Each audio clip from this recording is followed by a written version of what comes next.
Les chroniques littéraires du Collège de Reims, l'étape porte ce mois-ci sur un travail autour des contes et pays du monde. Durant plusieurs semaines, les élèves de toutes les sixièmes ont préparé en groupe un travail qu'ils ont restitué à la médiathèque de Reims l'étape. RCM était sur place, Hélène Araignée, professeure de français, au micro de la radio. C'est quoi l'objet aujourd'hui de la venue des collégiens à la médiathèque ? Alors aujourd'hui, nous faisons notre deuxième édition de notre activité Raconte-moi le monde, ou le monde à travers les contes de différents pays. L'année dernière, nous avons inauguré cette activité. Seulement, le Covid nous a empêchés de faire ça en grand. Donc, il y a eu des élèves qui sont venus présenter des pays, lire des contes en petite assemblée.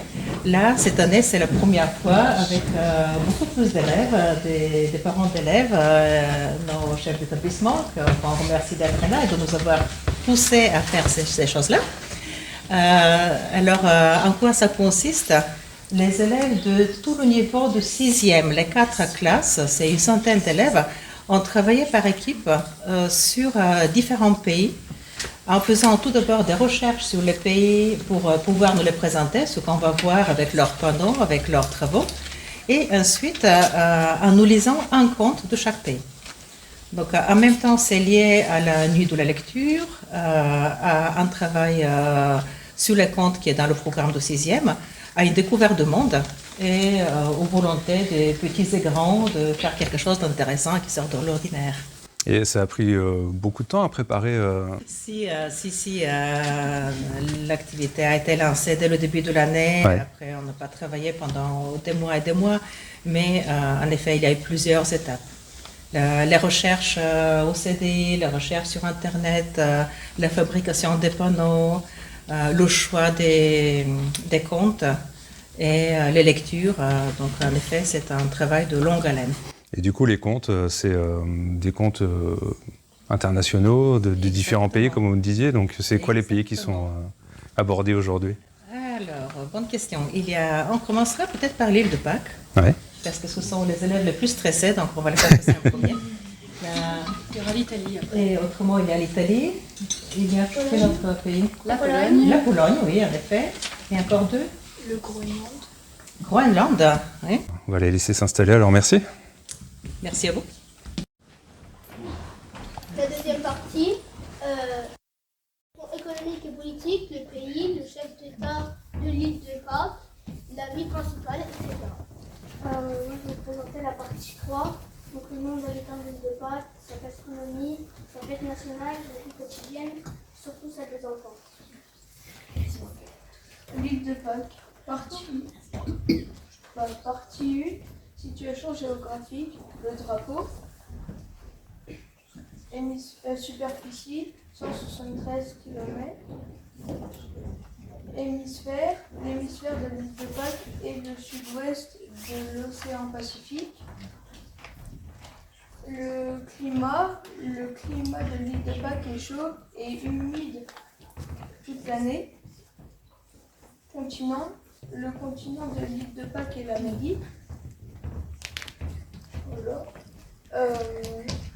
L'île des Moailles. L'île de Pâques est l'une des terres les plus isolées au monde.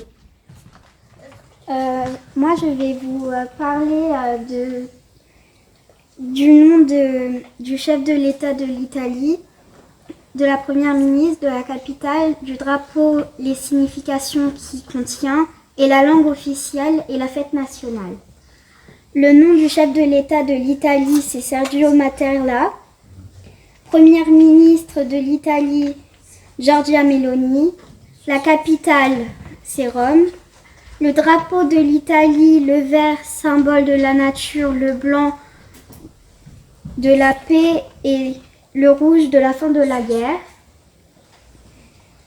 La langue officielle, c'est l'italien. Et la fête nationale, le carnaval, mais il y a d'autres fêtes nationales, mais je ne vais pas toutes vous les faire. Donc moi je vais parler des habitants, de la gastronomie, des fêtes, des traditions et des monuments et d'Abefana.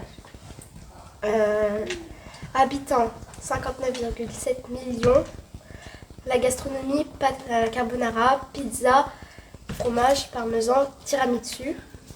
Les fêtes, ils fêtent Noël le 25 mais reçoivent leur présent le 6 janvier. Tradition, ils fêtent son diplôme avec une couronne de laurier. Vie des enfants, l'école commence dès 6 à 16 ans. Ils vont à l'école le matin mais aussi le samedi. Monument, la tour de Pise, le Colosseo, le Ponte Viriato, ici. Il a été créé par les Romains au Moyen-Âge.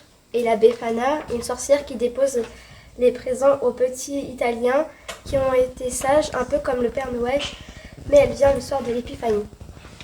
Et moi, j'ai d'autres monuments comme le Colisée et la fontaine de Trévi. Un jour, la reine de ce pays vint à passer au bord du ruisseau avec sa fille. Et ce fut qu'elle-ci se trouva le bijou et le passa à son doigt. Mais comme l'anneau était magique, elle en tomba malade. Personne dans le royaume ne savait comment la guérir. Une fois de plus, comme l'histoire arriva aux oreilles du maître sorcier, qui reconnut l'action de sa magie et se douta que son élève était la cause. Il se présenta donc au palais et parvint à guérir la princesse avec une potion de son invention. Bonjour tout le monde, moi je vais vous présenter la Turquie avec mes noms. Je vais vous présenter la vie de la population. En 2023, la Turquie compte environ 89 millions d'habitants. La gastronomie turque, la cuisine turque est un mélange de saveurs orientales et occidentales, très marqué par la position méditerranéenne du pays. La viande de mouton y est privilégiée avec le poisson et elle se distingue en général par la grande variété de légumes utilisés. Moi, je vais vous parler de l'économie et politique. Alors, ceci est le beau drapeau de la Turquie. Il est surnommé Al-Godiz, Al-Barak ou encore Al-Sankak en turc. Voici la monnaie de la Turquie. Elle se nomme la livre turque ou la lire turque. Cet homme est le chef d'État de la Turquie. Son nom est Recep Tayyip Erdogan. Si je te donne un coup de pied, les perles tomberont et tu seras soulagé. Alors frappe-moi, s'il te plaît. Tape autant de fois qu'il faudra, le pria le poisson. Dès que l'homme donna un coup au poisson, des perles se déversèrent et formèrent un petit tas.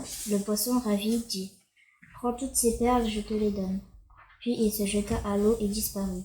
L'homme, étonné, ne prit aucune perle et s'éloigna en se disant « De toute façon, le sage m'a promis la fortune éternelle. » En chemin, il croisa le vigneron et lui dit « Le sage a dit qu'il y a de l'or au pied de tes vignes. Si tu le retires du sol, ta vigne produira du raisin. » Alors, je vais vous parler du Groenland, de la vie quotidienne, des traditions et de la gastronomie au Groenland. Alors d'abord, il y a 57 000 habitants, dont 15 000 qui vivent à la capitale Nuuk. Pour la vie quotidienne, donc au Groenland, l'école est obligatoire pour les enfants et gratuite de 7 à 16 ans. Les enfants, ils apprennent obligatoirement les 2 langues officielles, les 2 langues nationales, le groenlandais et le danois.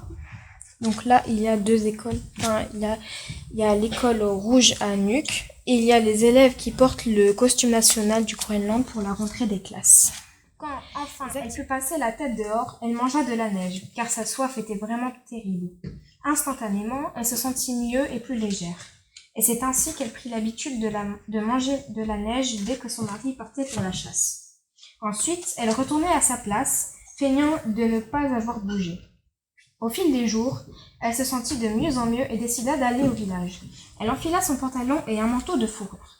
Au village, elle alla voir le chaman pour lui demander de l'aide. La prochaine fois que ton mari rentrera à la maison, lui dit le chaman, s'il te demande de sortir ou de te déplacer, réponds-lui que tu es devenue trop grosse pour faire un mouvement. Alors il prendra son harpon.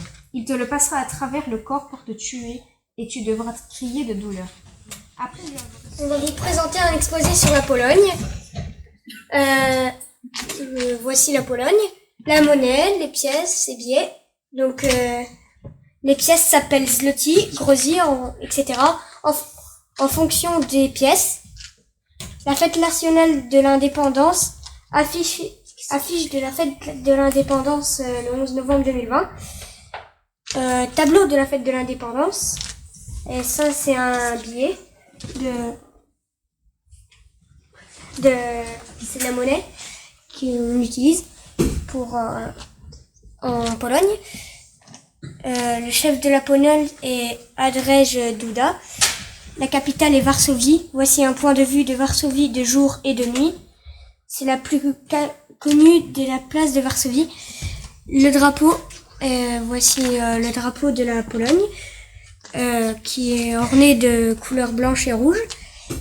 Voici une carte de la Pologne. Enfin, je veux dire, la partie la plus foncée est la Pologne. Une autre carte, mais vue de plus près. Alors, la gastronomie, le zurek. Le zurek, prononcé jurek, est une soupe aigre polonaise à base de farine de seigle, fermentée de cumin, de lime d'hiver, carottes, persil, céleri, dans laquelle on ajoute à la fin la cuisson des lardons fumés ou des œufs durs coupés en deux. Alors là, il y a une photo. Le pierogi. Le pierogi est un plat typique de la cuisine polonaise. Il se compose d'éléments du même nom, et la pâte ressemble à une sorte de raviole. Comme ça. Ils accueillent les invités avec du pain. Leur fête, ils ont la fête des dieux le 8 juin. La fête Dieu est une fête religieuse essentiellement catholique et parfois anglicane, célébrée 60 jours après Pâques. Le nombre d'habitants. La Pologne avait 37,95 millions d'habitants en 2020. On va vous lire un conte polonais, Wojtek le Puissant. Wojtek était un jeune homme aussi petit qu'un enfant au berceau, mais très intelligent et raisonnable. Un jour, il dut partir de chez lui car son père n'avait plus de quoi le nourrir. Il s'en alla donc avec son fidèle moineau dans sa poche, un morceau de fromage dans son sac, un certificat de la main de son père, assurant qu'il était extrêmement puissant. En chemin, il croisa Kuba qui était très grand et celui-ci, outre sa petite taille ridicule, décida de le mettre à l'épreuve. D'abord, il lui proposa d'écraser une pierre au point de la réduire en farine. Kuba s'en sortit fort bien, mais Wojtek le battit quand même. En effet, faisant croire qu'il ramassait une pierre, il prit le fromage dans son sac et l'écrasa. « Regarde ce que devient la pierre avec moi. On fait couler de l'eau et elle se change en fromage. Peux-tu en faire autant ?» C'était sans compter une fois de plus sur la ruse du petit homme. Il soula son rival afin qu'il dorme profondément, puis posa devant son visage un baluchon malodorant.